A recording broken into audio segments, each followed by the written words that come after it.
Check the mic and make sure it sound right, boys.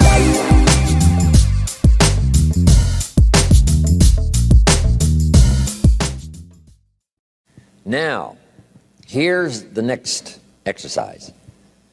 I want you to look now at the whole list that you've written and the exercises we've done.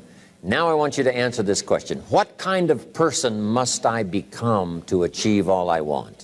And I'll give you time to write that down now. What kind of person must I become to achieve all I want?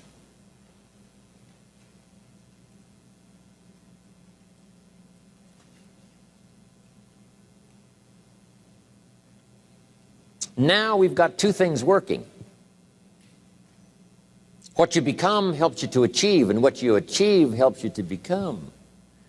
And the more you become, the more you can achieve, and the more you achieve, the more you can become. Who knows which affects the other the most?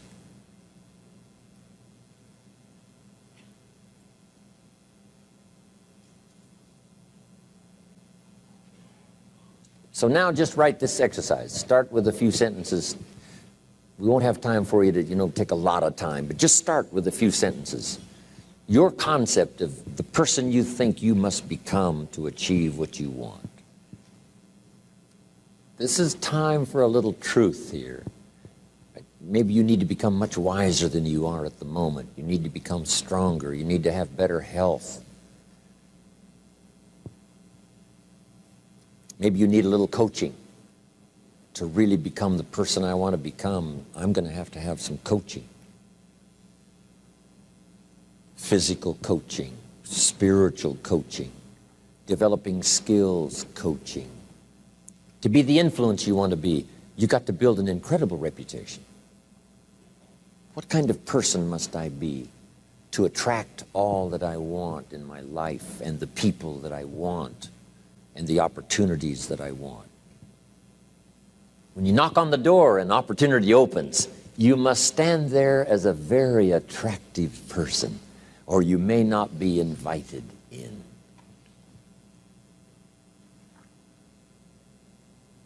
One of the most mysterious and unique phrases that Jesus ever used. Here's what he said. I stand at the door and knock. And if you opened the door, would you probably invite him in? This extraordinary person. You say, wow, yeah. And he said, if you invite me, I'll come in. We'll sit down, talk things over. For you to be that kind of attractive person, that if you knocked on the door of opportunity and it opened and you stood there, would you be the kind of person that opportunity would say, come right in and sit down and let's talk about the future? Wow. What kind of person? Okay, now put a little star there. And what the star means, right, is to finish this exercise later. Now, if you're working, right, in a workshop where you've got plenty of time, you just, take a little more time for some of these exercises. My purpose now is to give you a model to work from. Okay, now, next, on setting goals, jot these key notes down, and then we're finished. And then we're going to talk about time management before we run out of time.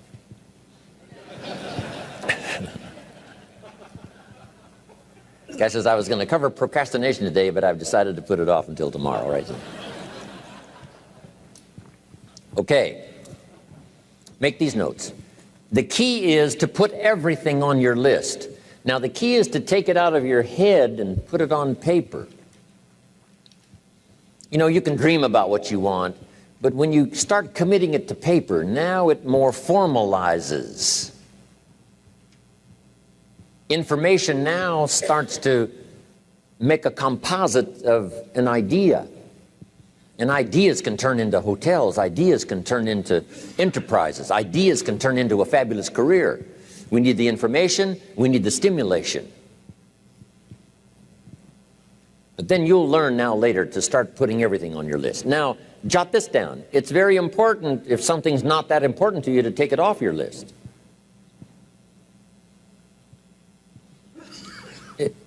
You don't have to accomplish this whole list.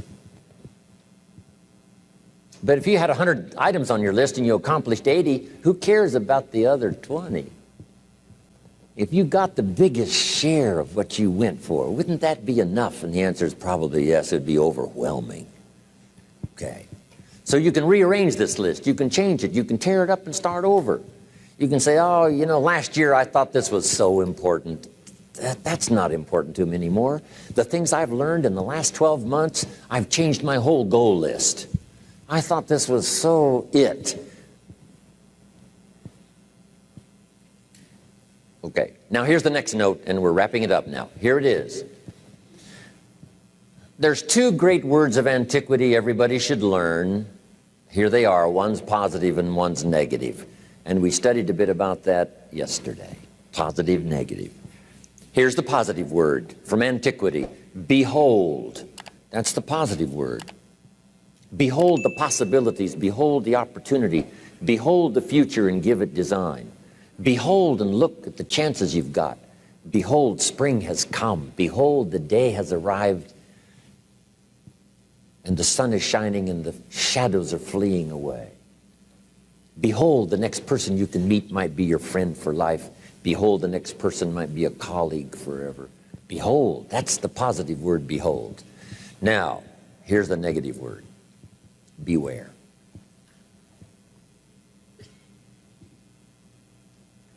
Now I want to give you a sentence to jot down that's very valuable for this weekend session. Here's what it is. Beware of what you become in pursuit of what you want. Beware.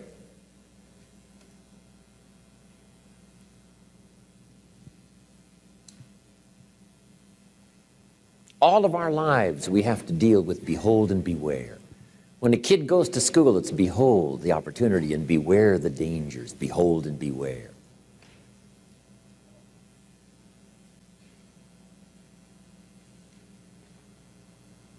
So beware of what you become, pursuing what you want. Some things I went for in the very beginning cost me too much. I got so obsessed with some things that I found out later the price was too big to pay. If I would have known better, I never would have paid. But sometimes we learn when? After. So don't become so obsessed with something that you lose your sense of reason or it costs you your friends. Don't be so obsessed with something that you compromise your virtues and your values.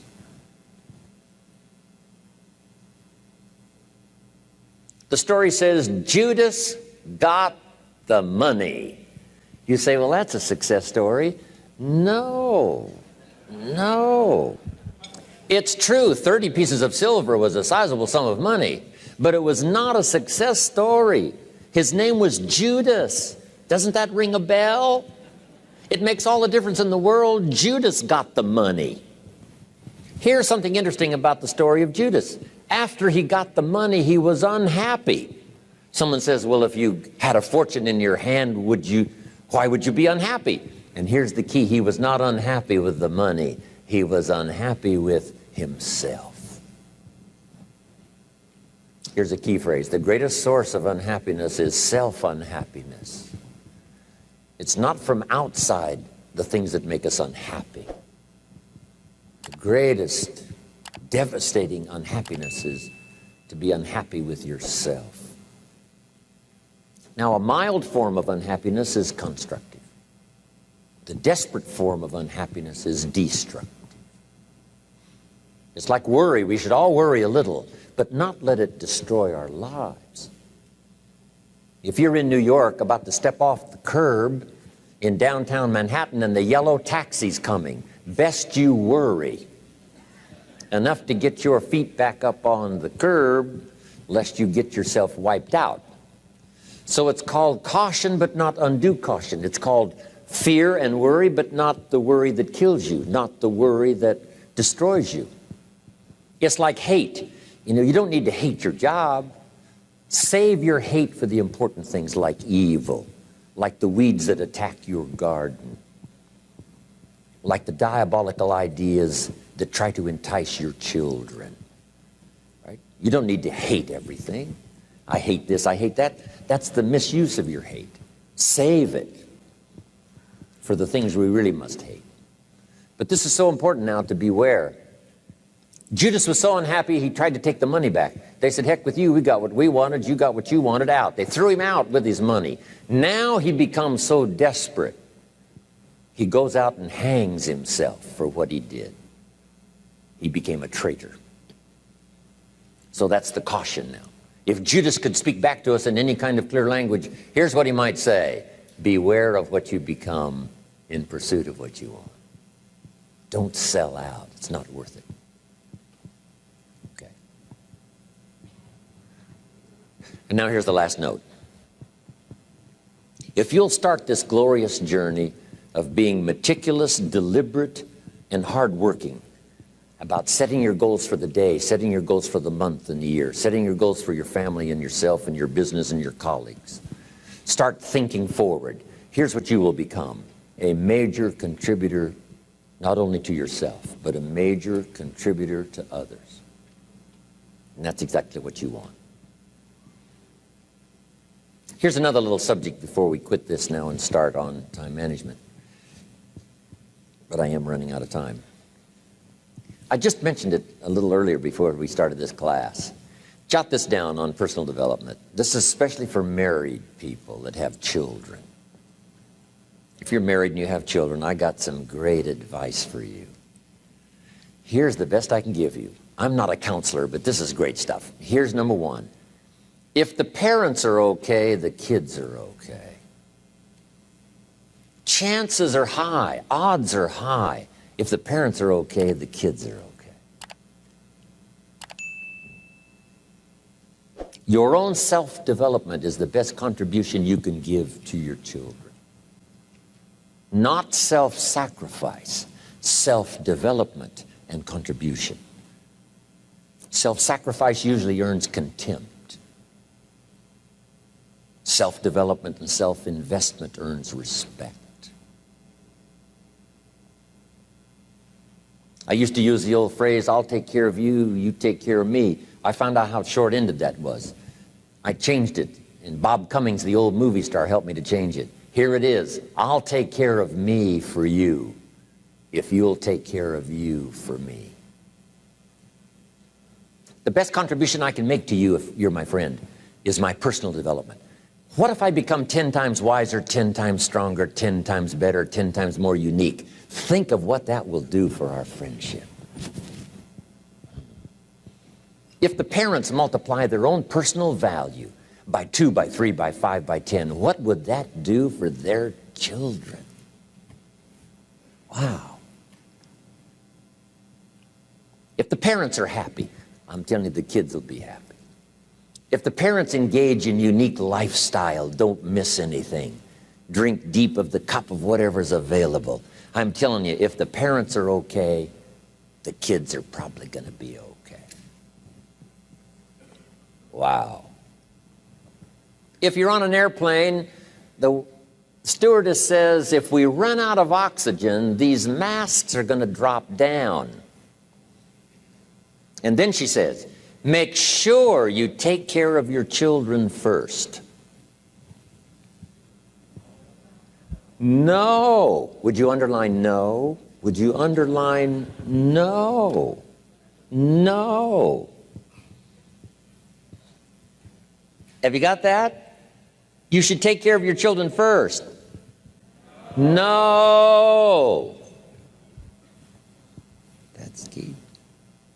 It says, put your mask on first. You take care of yourself first. Then you assist your children. And I just mentioned that would be a good title of a book, wouldn't it? For parents, put your mask on first. Isn't this good information? I couldn't wait to get here today to hear what I've got to say. I mean, this is good stuff.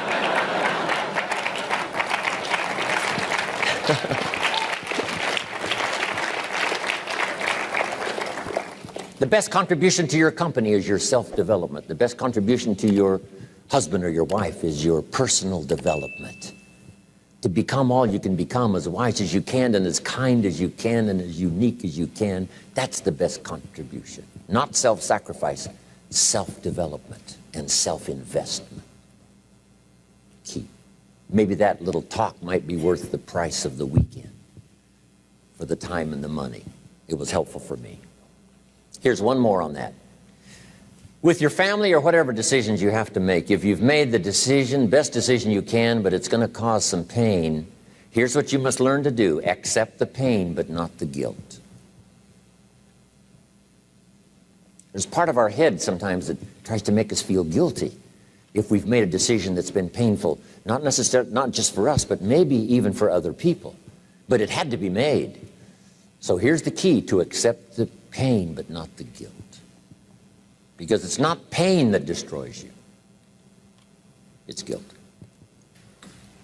Isn't that goal-setting session fantastic? I mean, this is life-changing stuff.